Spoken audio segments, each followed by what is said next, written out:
السلام علیکم دوستوں، میرا نام ہے منائل۔ دوستوں، اگر آپ پاکستان میں رہتے ہیں تو آپ کو آج کل کے ٹاپ ٹرینڈ کے بارے میں تو پتہ ہی ہوگا، جو کہ ارطغرل نامی ٹرکش ڈرامہ سیریز ہے۔ دوستوں، اس ڈرامہ سیریز کے ٹوٹل 5 سیزنز ہیں، جن میں سے اب تک پاکستان میں صرف پہلے سیزنز کی چند ایپیسوڈ ہی آن ایئر ہوئی ہیں۔ دوستوں، اس ڈرامہ کا مین کردار ارطغرل اور ان کی بیوی حلیمہ سلطان ہے۔ آج کی ویڈیو میں آپ کو ارطغرل اور حلیمہ کا اصلی نام اور زندگی کے بارے میں بتاؤں گی۔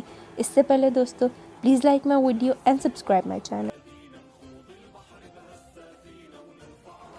بات کرتے ہیں حلیمہ کی، تو دوستو یہ عمدہ کردار نبھانے والی حسین اداکارہ کا نام ازرا بلگک ہے، جو کہ ٹرکی سے ہی تعلق رکھتی ہیں۔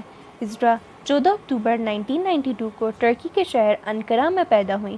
ازرا نے 2017 میں ٹرکش فٹ بالر گوہان ٹورے سے شادی کی، پر یہ شادی صرف 2 سال چلنے کے بعد 2019 میں ہی ختم ہو گئی۔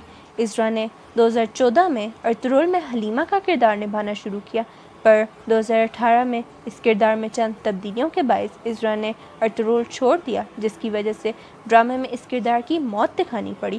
ازرا اس وقت 27 سال کی ہیں اور ٹرکش کرائم ڈرامہ روما میں مرکزی کردار ادا کر رہی ہیں۔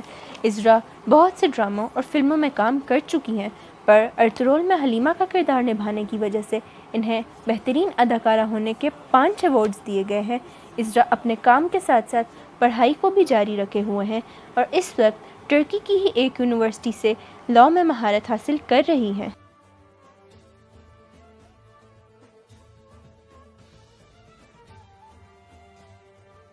دوستو، اب بات کرتے ہیں ڈرامے کا مرکزی کردار نبھانے والے اداکار اینگن آلٹن کی، جنہوں نے ارطغرل کا مشہور کردار نبھایا ہے۔ اینگن 26 جولائی 1979 کو ازمیر، ٹرکی میں پیدا ہوئے اور اس وقت 40 برس کے ہیں۔ اینگن نے 2014 میں نسلیہا الکھولر سے شادی کی اور اس وقت 2 بچوں کے باپ ہیں۔ اینگن نے بہت سے ڈراموں اور فلموں میں کام کیا، پر انہوں نے سب سے زیادہ شہرت ارطغرل سے حاصل کی۔ اینگن کل ملا کر 28 ڈرامہ اور 17 موویز میں نظر آئے۔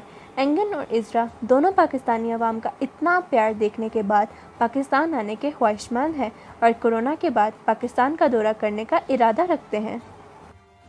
تو دوستو، امید کرتی ہوں کہ آپ کو میری ویڈیو پسند آئی ہوگی۔ میری ویڈیو کو لائک ضرور کر دینا اور میرے چینل کو سبسکرائب کرنا بالکل بھی مت بھولنا۔